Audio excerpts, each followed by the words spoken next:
mas essas últimas 2 temporadas em que o time oscilou bastante e que a diretoria também errou bastante nas contratações, e em algum momento a gente teve medo de que o Vasco pudesse lutar contra o rebaixamento, né, pela fragilidade de alguns setores, principalmente a defesa. A torcida estava lá apoiando, algumas vezes criticando, mas com presença maciça, né, demonstrando um amor incondicional ao clube. E isso a gente não pode negar que é uma coisa super importante e que vale muito para o trabalho do Fernando Diniz. Eu gosto muito do trabalho do Fernando Diniz no dia a dia, pelas entrevistas, nunca acompanhei, é claro, mas pelas entrevistas que ele deu, principalmente quando foi campeão da Libertadores com o Fluminense, quando assumiu a seleção brasileira, que aí o técnico é obrigado a falar um pouco mais, e eu gosto, ele tem um estilo um pouco do Tele Santana lá do passado, que se preocupa com o atleta como um todo, com a pessoa também como um todo, o que o cara faz no seu dia a dia que possa atrapalhar a sua vida e carreira. Então, eu acho isso muito legal. Na beira do campo, ele é um pouco mais enérgico, e eu também gosto, né? Esses dias me perguntaram o que eu achei da atitude do Vinícius Júnior, porque a galera está pegando um pouquinho de ranço com o Vinícius Júnior. Eu falei, eu sou a pessoa menos indicada para falar sobre isso, porque eu fiz muito isso que o Vinícius Júnior fez, reclamar quando fui substituído, porque eu tinha um espírito de vencedor, queria ganhar sempre, queria estar em campo, e eu achava que a minha ajuda era maior quando eu estava em campo, e eu me indignava com os técnicos. Hoje, com 54 anos, talvez eu fizesse diferente, ia entender que é uma opção do técnico, ia entender que eu preciso respeitar o meu companheiro que está entrando, enfim. Mas quando eu era jovem, eu fazia igual. Por isso eu gosto da energia do Fernando Diniz à beira do campo, porque ele dá a demonstração de que quer ganhar o tempo todo.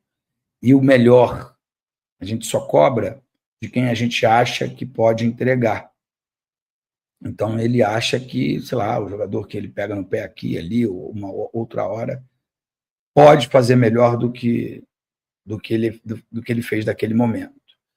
Futebol é muito difícil, é uma grande paixão nossa. Todo mundo é técnico de futebol, todo mundo é craque de futebol, mas executar aqueles movimentos são de uma dificuldade gigantesca.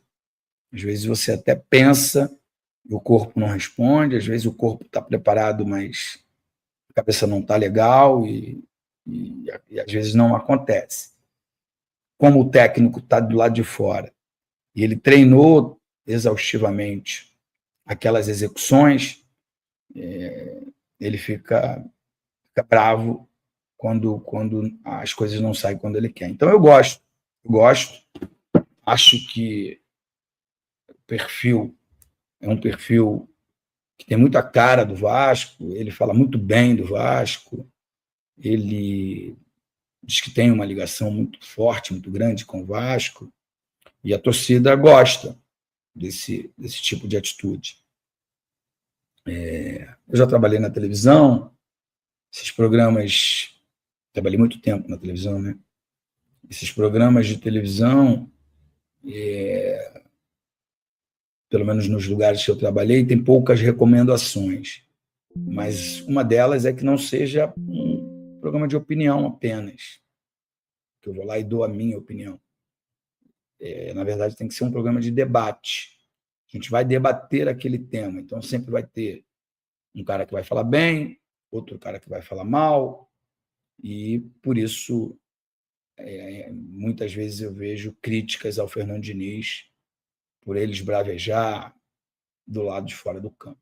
Mas, geralmente, também, essas pautas elas são puxadas por quem não jogou, e eu não tenho nada contra quem fala de futebol. Eu trabalhei com muita gente que Pascoal, PVC, Quesada, caras bons pra cacete, estudiosos, né? Surmani, e caramba, tem outros, mas infelizmente eu não estou lembrando agora. São pessoas estudiosas que conhecem futebol a fundo, mas talvez lhe falte a prática. E na prática, se eu exijo de alguém aquilo que eu sei que essa pessoa pode fazer, mesmo de uma maneira mais ríspida, é meio justa a cobrança. Tá? Mas, enfim, vamos voltar ao Vasco. Hoje eu tive um debate sobre futebol, enfim, quem melhor do Rio, segundo melhor do Rio, terceiro melhor do Rio, quarto melhor do Rio. Por sorte, na mesa tinham bastante vascaínos, e aí eu tentei comparar jogador por jogador, e olha que o Vasco fez frente ao Flamengo e ganhou do Botafogo e do Fluminense. Eu não estou aqui viajando no que eu estou dizendo, porque tinha pelo menos umas 10 pessoas na mesa e a torcida do Vasco era a maioria, então por isso essa minha fala ganhou voz. Sei que comecei esse ano criticando muito o time do Vasco da Gama, mas os resultados me davam razão, né, de criticar. Eu já falei aqui mais de 1 milhão de vezes que eu não gosto de criticar, prefiro elogiar, porque eu falo do clube que eu amo. E é engraçado, né? Tem umas coisas engraçadas que me pegam assim de vez em quando. Hoje vai ter Racing e Flamengo, e o técnico do Racing foi torcedor, jogou, e hoje é técnico, jogou pelo Racing, e hoje é técnico do Racing. E aí as pessoas elogiam, né? Gustavo, alguma coisa o nome dele. As pessoas elogiam demais. Mas a minha história é muito parecida com isso, né? Também fui torcedor, joguei e tentei me envolver na questão política genuinamente para melhorar o clube. Mas como a gente vive num país que admira só o que os outros países fazem, então eu acabei sendo criticado demais. Tenho repensado muito, muito sobre isso, sobre política, porque o desgaste é muito ruim. Não quero me desgastar com o torcedor do Vasco, porque sei que eles têm por mim um carinho gigante, e se tiver um ou outro que tem mágoa, é pelas questões políticas. Uns colocam que foi porque eu joguei no Flamengo, enfim. E quando eu joguei no Flamengo, eu nem tinha essa relação que eu tenho hoje com o Vasco. Mas, enfim, eu tenho repensado bastante, por isso tenho feito poucas lives. Não quero abandonar aqui o canal, porque tem muita gente bacana, já tem aqui Alan Sérgio, Marcelo Arcoverde, Tio Zezé, a galera que está sempre comigo aqui toda segunda, quarta e sexta. Eu não quero perder a companhia desses quase 200 mil inscritos, mas também tem um monte de Zé Mané que se esconde atrás das telas aí do computador para colocar toda a sua raiva para fora. Mas como a live é positiva, vamos voltar a falar do Vasco da Gama, que joga no domingo contra o São Paulo, em São Januário. Os ingressos já se esgotaram há mais de uma semana. E São Paulo tem um grande elenco, um excelente elenco, eu acho, né, em termos de nome, mas não tem ainda um time estável. Muito parecido com o Vasco de 10, 15, 20 jogos atrás. Mas a gente não pode subestimar, porque o talento, ele, hora ou outra, surpreende. Então, acho que o Vasco tem que jogar com a mesma vontade, com a mesma disposição física e técnica e tática, que tem sido super importante. As pessoas falam muito pouco do Nuno, né? Falam mais do Coutinho, do Verratti, do Ryan, especialmente, que é uma joia, uma prata da casa, um jogador que certeza absoluta terá um futuro brilhante.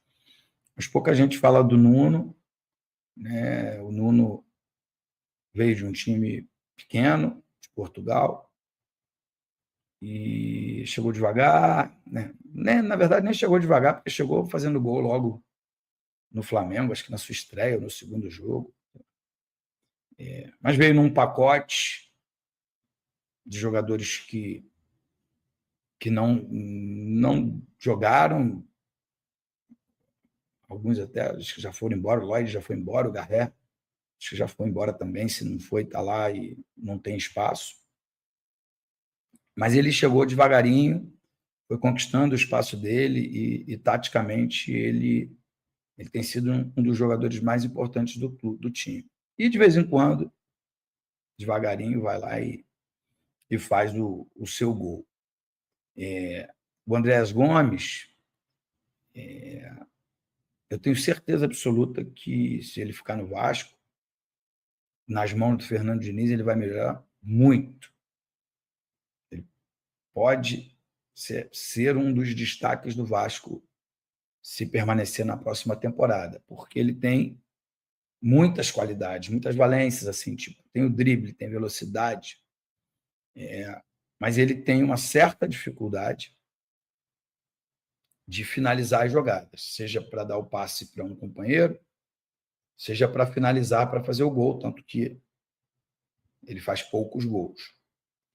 Mas tem sido um jogador de fundamental importância, porque ele recompõe bem e depois tem vigor físico para chegar à frente e ajudar lá no ataque de uma forma que a equipe do Vasco precisa demais, assim, precisa muito. Então, tem hoje o Vasco um time muito forte, muito forte. Talvez o jogador que oscile mais seja o jogador que tenha mais nome, que é o Felipe Coutinho. Algumas pessoas amam, eu também adoro a pessoa dele, mas ele pode e deve fazer um pouco mais. Já tem sido melhor do que foi na temporada passada, mas ainda pela qualidade, pelo aquilo que ele pode fazer um pouco mais. Mas tá bom porque ele funciona como uma espécie de maestro, uma espécie de um cara tarimbado, com 2 Copas do Mundo, com passagem por 3 gigantes da Europa, né? Sem falar na Inter de Milão, mas Liverpool, Barcelona, Bayern de Munique. E acho que isso faz com que as pessoas o respeitem demais. E aí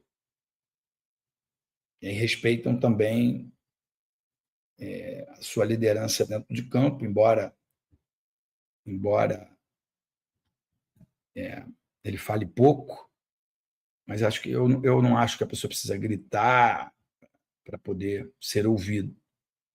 Às vezes, com um gesto, com um olhar, já serve para que as pessoas respeitem. Falo isso porque o meu sonho sempre foi jogar com a camisa do Vasco e, se possivelmente, com o Roberto Dinamite. E quando eu subi profissional, o Roberto não estava no Vasco. O Vasco tinha passado, o Vasco tinha tido problema com o Roberto tinha ido para a Portuguesa de São Paulo, depois foi para o Campo Grande, aqui no Rio de Janeiro, e quando ele voltou, eu já estava jogando, já tinha estreado, já tinha jogado alguns jogos, e aí com a saída do Bebeto, o Bebeto foi embora para o La Corunha, o Roberto virou titular num ano que foi completamente diferente do que a gente está acostumado. A gente está acostumado a começar a temporada com o Campeonato Carioca e terminar com o Campeonato Brasileiro. No ano de 1992 foi o contrário. A gente começou o ano no Campeonato Brasileiro, estreamos contra Corinthians no dia 26 de janeiro de 92, lá no Pacaembu. O Roberto ainda não estava. Ele chegou no decorrer daquele campeonato brasileiro e no Carioca nós jogamos o Carioca inteiro juntos.